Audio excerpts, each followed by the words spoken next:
जो इस मस्जिद को मंदिर बना दे या अजमेर शरीफ की दरगाह को मंदिर बना दे या खोद के दिखा दे, कैसे दे सकते हैं आप सर्वे का ऑर्डर? और कैसे उस ऑर्डर को आप सही ठहरा सकते हैं जब ये कानून कह रहा? अबे विष्णु शंकर या और भी कोई, क्या इस कानून से बड़ा है तू? या तेरे जैसे जितने भी हैं कि कानून से बड़े हैं, वो क्या देश कानून से चलेगा या तेरे सपने से चलेगा या किसी के सपने से चलेगा?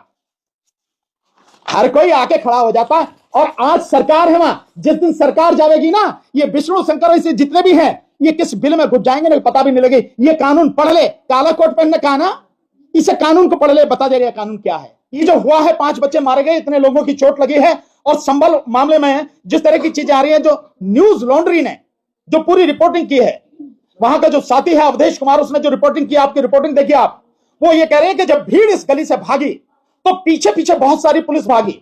अब भीड़ तो निकल गई, लेकिन पुलिस वाले जो हैं उन घरों में जाके उनके दरवाजे तोड़ के, उनकी खिड़कियां तोड़ के, उनमें रखा हुआ सामान, चाहे वो वॉशिंग मशीन हो या कुछ भी हो, उनको तोड़कर और वहां ढूंढ रही है। किसी को, आप किसी के घर में घुस रहे तो आप कम से कम खिड़की दरवाजा खटखटाएंगे तो सही, भाई कोई है। और यही नहीं, आप देखिए एक महिला जो कह रही है, महिला कह रही है कि मेरी बेटी को खींच कर ले गए। पूछा कहां है? चंदौसी थाने में रखा हुआ है। बेटी को खींच के ले गए। अरे उसका क्या कसूर था? घर में से उस बेटी को ले गए, एक बेटी को ले गए, और वो कह रही कि उस औरत को भी ले जा रहे थे, लेकिन उसका बच्चा छोटा था तो उसको छोड़ के कभी इसे रहने दो, इसका बच्चा छोटा है। मतलब इस कदर बेशर्मी, उनका क्या कसूर है? ये पुलिस वाले कह रहे हैं। और जो एक लड़का हॉस्पिटल में भर्ती है, वो कह रहा है कि हमें ये कहा कि तुम्हें बचने का यही है। पुलिस वाले ये क्या कहेंगे उनको धमकी देके कि तुम्हारे बचने का यही है कि 10-10 लोगों के नाम बताओ और कंप्लेंट तुम्हारी तरफ से होगी, तुम्हारी तरफ से कंप्लेंट होगी। यानी फर्जी कंप्लेंट करा रहे हो।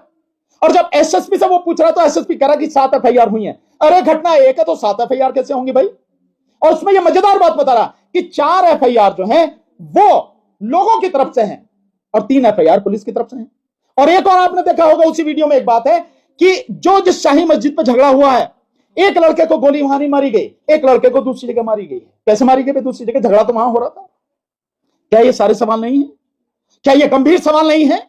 लोगों को जिस तरह से मारा गया है, जिस तरह से सारी चीजें हुई हैं, और पुलिस वालों को भी चोट लगी, ये घटना जिसके लिए कलेक्टर, एसएसपी, ये सारे लोग जो, और सबसे ज्यादा जिम्मेदार वो अदालत जिसने आदेश किया सर्वे का। लेकिन अब कोर्ट में से कहा जा रहा है कि जो एएसआई है, एएसआई के अनुसार तो उस जामा मस्जिद में एएसआई के अंदर आता है तो उसमें कुछ कंस्ट्रक्शन या कुछ मॉडिफाई नहीं कर सकते, लेकिन उसमें मॉडिफिकेशन है। मॉडिफिकेशन की बात ही नहीं है भाई। नहीं, अब तो आप जो चाहे तर्क दे दो। आप भाई तर्क आपके हैं क्या? बाकी जो लोग हैं उन्होंने जाके देखा है कि तुम जो कह रहे हो? ये तो डिटेल जांच का विषय है, चर्चा का विषय है। दिखा भाई तेरे पास क्या सबूत है? वो तो नहीं है ना। और जब आप हो भी रही है, माना आप सर्वे कर रहे हैं, तो रिपोर्ट आप कैसे पब्लिक कर सकते हैं? आप कैसे सारी चीज कर सकते हैं? और कैसे सर्वे टीम के साथ में वो भीड़ जा सकती है जो जय श्याम के नारे लगा रही है? कोई नियम कायदा कानून तो होगा। अगर कहीं किसी को भेजा जा रहा है सर्वे के लिए, एएसआई की टीम जा रही है, तो वो सरकारी अधिकारी कर्मचारी हैं, वो जा सकते हैं। चलो अगर हो गया। हालांकि ये कानून बिल्कुल स्पष्ट रूप से मना कर रहा है, ये कानून गैर कानूनी काम हो रहा, पर उनके साथ में भीड़ के जाने का क्या मतलब है? कैसे जा रही है भीड़? ये सोची समझी साजिश के तहत है। और महाराष्ट्र के हर जिले में लोग सड़क पर निकले हैं। उस गांव में जिस गांव ने वोट दी, पूरा का पूरा गांव, क्या हमें एक वोट भी नहीं, वो गांव निकल के सड़क पर आ रहा। इसलिए ये जो मामला बढ़ रहा है, इसमें इलेक्शन कमीशन है, इसलिए बदायूं को उठाया जा रहा है। इसलिए सर, जिस तरीके से आप लगातार प्लेसेस ऑफ वर्शिप एक्ट 1991 का मेंशन कर रहे हैं, लेकिन सुप्रीम कोर्ट ने इस पे इसका मेंशन भी नहीं किया। जब वो सुनवाई कर रहे थे संभल शाही मस्जिद के दौरान, वो तक टिप्पणी देखने को नहीं मिली सुप्रीम कोर्ट की। नहीं हो सकता है उन्होंने देखा नहीं देखा, मैं नहीं कह सकता, मुझे इसकी पता नहीं है।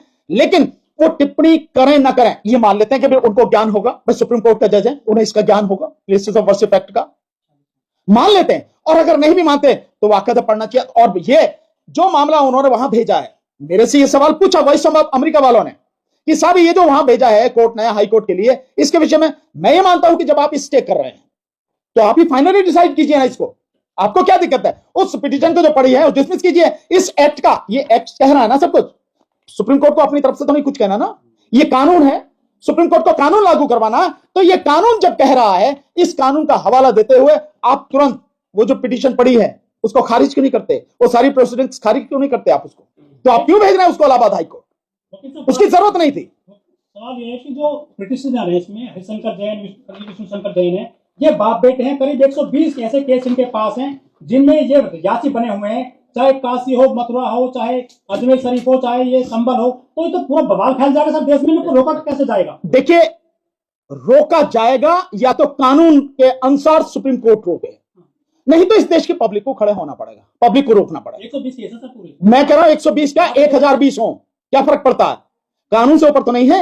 ये इतनी देर का काम है, 120 नहीं 1 लाख केसेस भी हो, ये कानून कहता है कि नो, कुछ नहीं, सारी कार्रवाई बंद, कुछ नहीं होगा।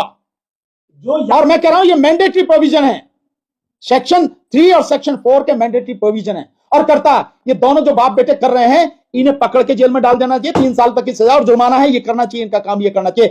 कोर्ट का काम है ये कि जो इस देश में बवाल खड़ा करने की कोशिश कर रहे हैं, पर क्यों कर रहे हैं, इसके पीछे है आरएसएस। ये बाप बेटे कुछ नहीं कर सकते, इनकी औकात कुछ नहीं है।